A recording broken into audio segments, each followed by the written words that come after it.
Hey guys, so here's the Mako 14. It's a prototype, so it's missing some of the bells and whistles that we'll add in the back, like bungee and all this kind of stuff. But I wanted to walk you through it and talk about some of the design choices we've made and the stuff that we're still considering to get some feedback from you. I had to back up a bit because that's a pretty big boat, 14 feet long, 38 inches wide, so super stable boat. But still kind of pedals pretty well, and you can surprisingly add a lot of weight to it without that much more pedaling effort. So let me start from the front. So throughout the boat, what you'll see is pretty clean lines with a lot of tracks. So we're not trying to guess what it is that people are wanting to do with the boat. We're trying to give you the ability to mount whatever it is that you want to mount.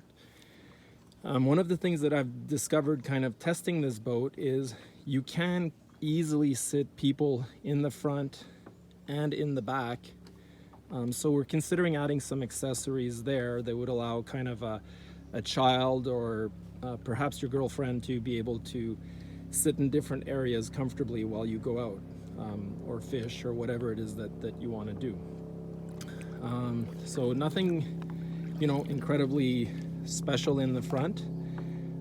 The other thing that we want to do, for next year, is that we want to have kind of one basic boat and then sell kits with them. So if you want to go fishing, you could get your fishing kit. If you want to go diving, you could get a diving kit. And then you would get a suite of mounts and accessories that kind of fit what it is that you want to be doing. So continuing to walk down the boat, we've got these recess areas here, so you can put accessories, batteries, whatever it is that you're looking to mount there.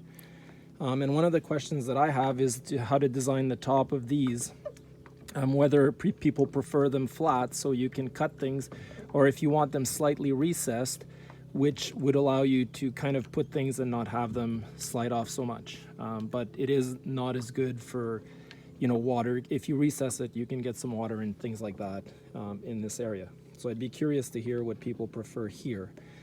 The other thing we're adding to the boat is a transducer kind of mounting, so that it's pre-done and you can just mount it there. So here's a hole where it would come up.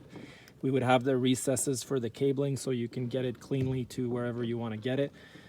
And then we have a fairly large opening under the boat here, which allows you to mount pretty much anything you want, because a lot of them are getting bigger with the added features.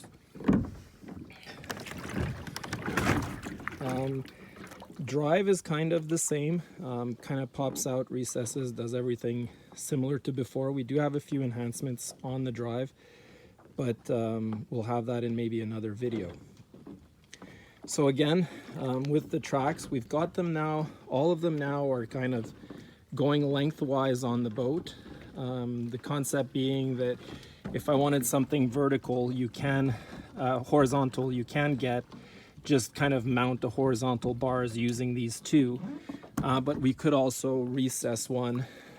We were thinking maybe in the back around here, but we're not sure it's necessary because there is a lot of track on the boat already. We're gonna have two little areas to put tackle boxes here. Handle's kind of the same, that you can get under, grab from the side. And then on the seat, because we're mounting it differently, it's one track instead of two, like on the Mako 10 and 12. We're gaining this extra space here, and the thought is to either have standard or as an attachment, either extra tracks there and with maybe some kind of cup holder or thing like that, because it is kind of prime real estate on the boat because it's close to the seat. And then we've also got to keep in mind that, as you know, our steering system can mount to the left. You can also move it to the right. So we have to keep a little bit of space left over there. So if you guys have some ideas around what you'd like to see there, I'd love to hear it. And then in the back here, this is it's probably the main question mark. It's right now what we have made is that we've made it that you can remove this back piece here, and then that means kids can swim into the boat, or you can swim into the boat. If you're diving or spearfishing, it's easier to get all your gear into the back. And even if you're on your own trying to land, let's say a larger fish or something like that, it's a little bit easier to get them into the boat. The drawback of this is it's a moving part, and it also forces us to, well, we don't have to, but if the concept is to be able to swim in, it means we have to move the rudder kind of out of the way, or move the rudder under like you have it on some other boats. The other thing we can do is just simply mold it in. Either way, we want people to be able to put a motor on this boat because it's a pretty big boat, and we think that it's a nice additional feature. Yeah, and that's about it. The rest you can just see. There's flush mount rod holders, and then you can mount whatever accessories on the track. But love to hear your feedback. Thanks.